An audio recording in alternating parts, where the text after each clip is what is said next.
de coisa. Porque nós, quando olhamos para os países numa ótica de política social, portanto, eu acho que temos que ter presente como é que as sociedades se organizam digamos, para produzir bem-estar, como é que as sociedades se organizam para responder às necessidades. E um investidor inglês ligado ao International Development Studies de Sussex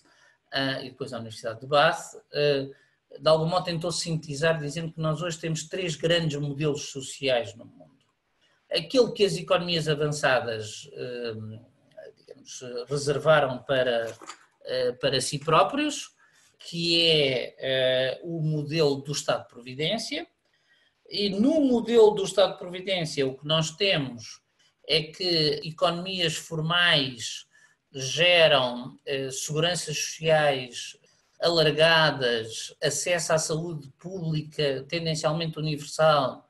educação universal gratuita. Temos aquilo que eles chamam de modelo de segurança informal, em que o que nós temos é uma combinação entre componentes do Estado de Providência e entregarmos uma parte da sobrevivência à auto-organização das comunidades e às solidariedades familiares, e aquilo que ele chama insegurança, que é quando o Estado não tem qualquer papel, não tem qualquer intervenção na garantia da proteção social das pessoas. E, portanto, o Estado de Providência é típico das economias de mercado desenvolvidas e organizadas. A segurança informal é típica de situações em que nós temos a convivência de um pequeno segmento de economia moderna que coexiste com as mais diversas formas de economia tradicional e de economia informal. A insegurança é típica daquilo a que o Ian Goh chamou o capitalismo predatório, ou seja, de formas de extorsão, de banditismo, de cobrança de taxas locais de proteção, mecanismos que eram conhecidos na Europa do banditismo social do século XIX, ou do desenvolvimento de situações como a máfia, e que nós temos vindo a ver em outros sítios do mundo. No sistema político, o Estado de Providência deu origem a democracias pluralistas organizadas. Na segurança informal, o que nós temos é que mesmo quando há pluralismo partidário, digamos, os apoios partidários seguem muitas linhas de solidariedade, que podem ser linhas geográficas, zonas dos países, étnicas, tribais, familiares, portanto, linhas em que no fundo digamos, há no entanto uma característica comum, que é a negociação do apoio político, é uma negociação do tipo patrocinato, clientelismo, portanto, digamos, o acesso ao poder gera, digamos, o acesso a solidariedades que privilegiam certos grupos sobre outros, e o chamado modo da insegurança caracteriza-se por ter sistemas que são militarizados, com presença de guerrilhas, com situações de conflito. É evidente que isto tem depois consequências sobre o modo do bem-estar. No Estado de Providência, o que nós temos é uma segurança social e uma assistência social muito desenvolvidas. Só para ter uma ideia, na União Europeia gasta-se em despesa social, aquela que eu vos mostrei há pouco,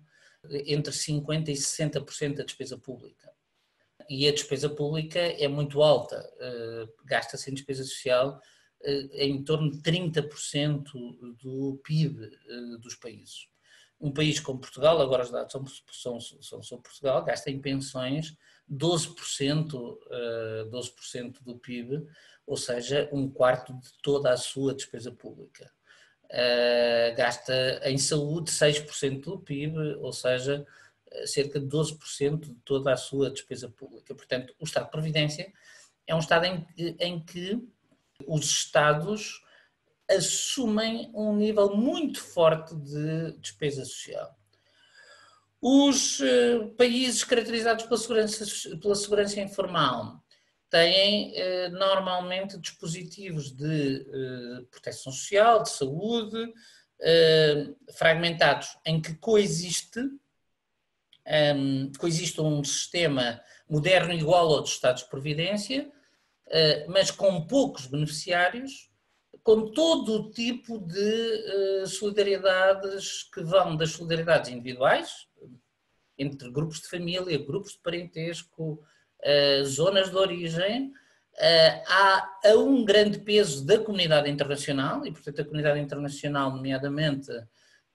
países doadores e agências internacionais, a assumirem uma parte importante da proteção social. E nas situações de insegurança o que nós temos é a ausência de Estado, digamos, o caos institucional. Onde está Moçambique no meio desta caracterização de modelos? Caber-vos-á responder melhor do que eu poderia responder, mas eu tenho todo o gosto em tentar arriscar. E arriscando com base naqueles dados que vos mostrei, diria que Moçambique hoje está numa situação diferente em diferentes zonas do país, e admito que o que eu vou dizer possa ser controverso e peço que vejam como uma linha de alguém que pretende ajudar à reflexão. Estou obviamente disponível e até interessado em ser contrariado por quem conhece o país por dentro, eu não tenho esse privilégio, mas eu diria que Moçambique, se nós olharmos para os últimos 20, 30 anos, o que tem estado a fazer é tentar caminhar de uma situação de segurança informal para uma situação de estado de providência. Como é que caminha para uma situação de estado de providência? Basicamente, e eu saltei os slides sobre os conceitos, depois se quiserem podemos lá voltar, basicamente caminha por aquela dimensão de investimento social de que eu vos falei. Um grande esforço em combater o analfabetismo e os baixos níveis educativos, e portanto um esforço na educação, um grande esforço para modernizar a economia e aproveitar, e ainda recentemente, ainda nos últimos dias tivemos notícias nessa matéria, para aproveitar o que vai sendo descoberto, nomeadamente de recursos naturais, que permita lançar um modelo económico, uma base económica sustentável, digamos, e criar novos fatores de introdução nas cadeias de valor globais. Portanto, se nós olharmos para o esforço institucional de Moçambique, e muitos dos participantes conhecem-no melhor que eu, nós vemos um grande esforço de caminhar para aquilo que nós chamaríamos um capitalismo organizado, em coisas como tornar mais transparente o trabalho do Estado, em coisas como aumentar o poder dos órgãos independentes de controle, em coisas como o combate à corrupção, em coisas como a abertura ao investimento estrangeiro, a criação da chamada, digamos, de uma economia que é private sector friendly, e, portanto, que estimula o desenvolvimento do setor formal. E, portanto, isto nós vemos no modelo económico. No modelo social, nós vimos a aprovação de leis de bases da proteção social e a criação digamos, de esforços na área da saúde pública, mas julgo que andámos bastante mais devagar, como procurei demonstrar. Na questão do poder político, claramente o país tentou construir um sistema de competição partidária e de pluralismo político, mas partindo de uma situação muito marcada, primeiro pela luta de libertação, depois pela pressão que o apartheid exerceu sobre o país e a seguir pela dificuldade em os partidos políticos serem essencialmente partidos modernos e, portanto, mantendo-se uma situação em que nós temos partidos baseados na identidade, e isto é relevante, como sabem melhor que eu, no modo de como se expressa a própria conflitualidade política no país. Portanto, a minha hipótese é que Moçambique parte de uma situação de segurança informal a caminho do Estado de Providência. E parte de uma situação de segurança informal porquê? Em primeiro lugar, no modelo económico. O grande calcanhar de Aquiles, a grande dificuldade por todo o continente africano, que é também verdade em Moçambique, é que nós não podemos ter uma cidadania social baseada em direitos e numa forte intervenção pública na área social se nós não tivermos uma economia formalizada. Ora, o peso da economia informal, portanto, uma economia à margem do Estado, à margem do pagamento de impostos e também à margem da produção de qualquer forma de proteção social organizada, só por si, digamos, empurra Moçambique para uma situação daquilo que o Ian Ghosh chamaria segurança informal. E, portanto, não é por acidente que nós encontramos aquele quadro que eu vos mostrei há pouco. Porquê tão pouca despesa em proteção e assistência social? Porque a cobertura real dos sistemas formais de proteção social é baixíssima.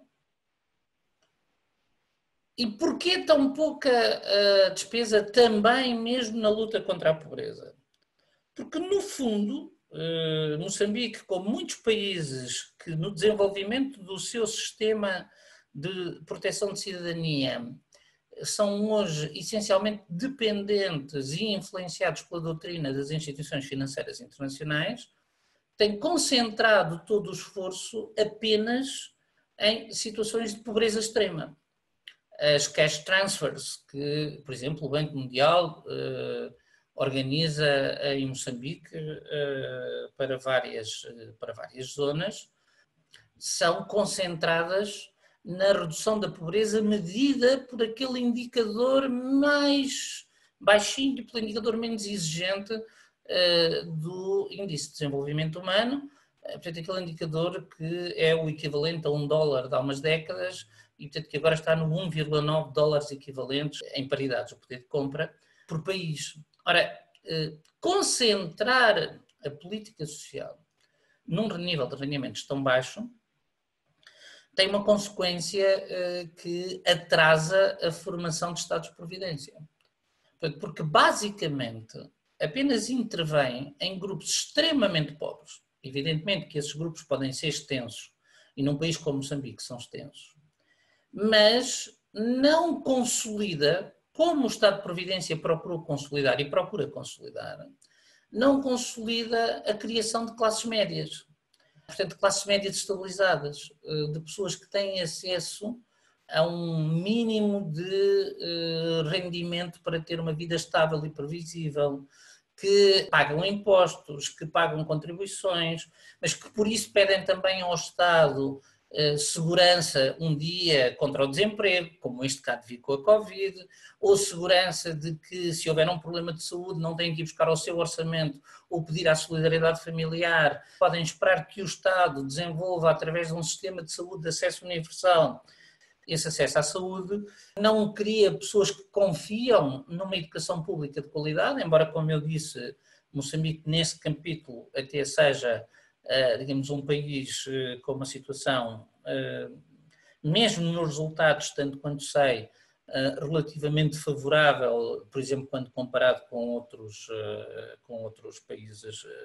de língua portuguesa, de língua oficial portuguesa. Mas, portanto, esta não consolidação de classes médias não ajuda nem a democracia no plano político, porque não ajuda as pessoas a, no fundo, organizarem-se por interesses que sejam interesses modernos, não ajuda a organizar a economia e a formalizar a economia, e não permite que o país entre no jogo que é o